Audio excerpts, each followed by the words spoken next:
We'll take a look at this article. It says, should Jamall, Charlo, and Eroll Spence be stripped? And to me, without even getting into the article, it's very simple. Do you have rules or not? It's not, should they be stripped? Do you have rules or not? Do you put rules in place for a reason or don't you? And then that's when you'll get your answer. And it's an open and shut case. It's no doubt that Jamall should be stripped. It's no doubt. Without a shadow of a doubt, he should be stripped. It shouldn't have went on this long. Okay? It goes against the rules in which the sanctioning body has set to govern their self. So they're breaking their own rules. So it's not about asking anybody, should they be stripped? This is what the rules say. And unless you want these people to follow to rules, or unless you make up rules not to even follow them, then you should enforce them.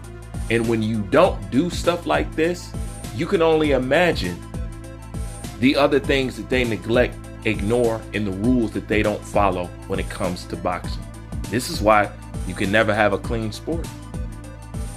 Nobody respects the sport because they know at any given time what they say you can't do, you can do. What they say you will get suspended for, give or take, you won't. So nobody respects the sport because at the end of the day, money and their position of power in generating income will dictate whether these rules get followed or not. So it's not a should they be stripped. What does the rules say?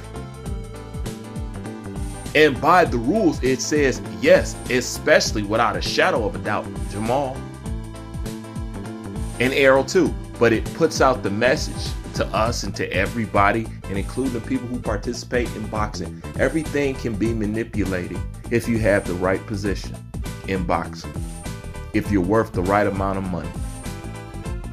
If you could do A, B, and C. Everything can be negotiated. Everything can be looked the other way on. That's the message that they put out there.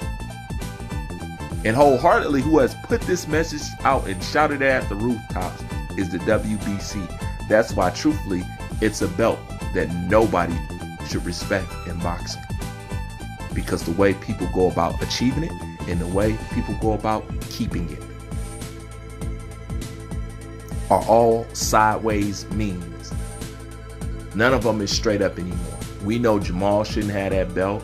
We know nobody knows what the hell is going on with Keith Thurman and Eroll Spence. They don't even know if they're fighting. Nobody knows what's going on. So even this fantasy, useless, pointless fight that nobody know if it's going on or not, even this is something that's up in the air, you're not sure about.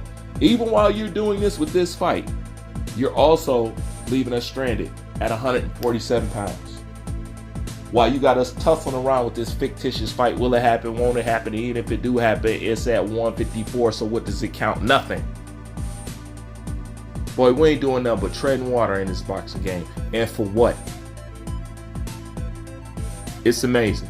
And it's not a question of if somebody should be stripped. That's what the rules say, and the guy should be stripped. But of course, this is boxing, and we know rules don't apply.